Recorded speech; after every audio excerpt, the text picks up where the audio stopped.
What if that delay, that closed door, that strange restlessness in your spirit isn't random? What if God is secretly trying to get your attention right now? You've been praying for answers, for clarity, for breakthrough. But have you noticed how the same patterns keep showing up? The same tug on your heart that won't let go? God isn't always loud. Sometimes he whispers through your disappointment, your frustration, your repeated battles, because he knows your distractions too well. Like Elijah in 1 Kings 19, verse 12, the voice of God often comes not in the earthquake or fire, but in the still small voice, the barely noticeable nudge that demands your stillness. If you've been feeling like everything is shaking, it might be a divine warning, not to destroy, but to redirect. Hebrews 12, verse 27 says, God shakes what can be shaken so that what cannot be shaken may remain.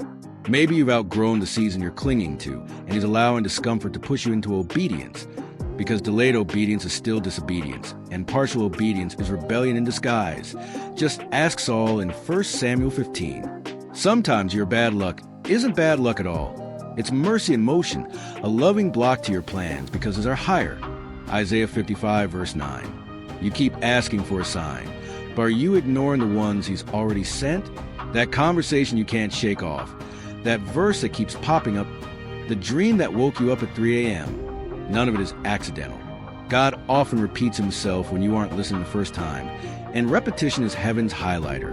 You've been praying for peace, but maybe the inner turmoil is his hidden signal to examine the path you're on. Psalm 139, verses 23 to 24 is a prayer of those who are truly ready to be led. And be honest, how often have you silenced conviction by calling anxiety or labeled a holy warning as just your imagination? The Holy Spirit speaks through your conscience, but if you keep ignoring it, Romans 1 verse 28 warns that God eventually gives people over to their own desires, not as punishment, but as protection from the weight of truth they refuse to carry. Maybe that's why your prayers feel dry, your worship feels routine, because he's been calling you deeper, but you settle for shallow comfort. Jonah tried to run, but even the storm and the fish were part of God's plan to bring him back. Jonah 1 verse 17. Could it be that your storm is not an attack, but a rescue mission?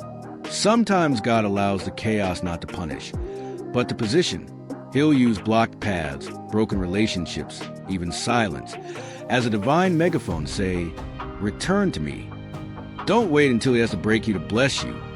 Jacob wrestled with God and walked away limping, but finally aligned. Genesis 32, verse 25. If you've been losing sleep, losing peace, losing people, maybe it's not loss, but God clearing the noise so you'll finally listen. He's not playing hide and seek with your purpose. He's waiting for surrender. And that only happens when you run out of other options. Romans 8 verse 28 says, all things work together for good, but only for those who love him and are called according to his purpose, not their own. So ask yourself, have you made room for his voice, or have you only been giving him your wish list? Because God doesn't compete with idols, not even subtle ones like your timeline, your goals, or your version of what should have happened by now. Revelation 3 verse 20 paints the picture. Jesus standing at the door knocking, not barging in. If you're hearing the knock, if your spirit is uneasy, if life feels like it's shifting without your permission, pay attention. It's not random. The truth is, God speaks in patterns, and you're in one now. Will you keep ignoring the signs? Or will you respond before it becomes too costly?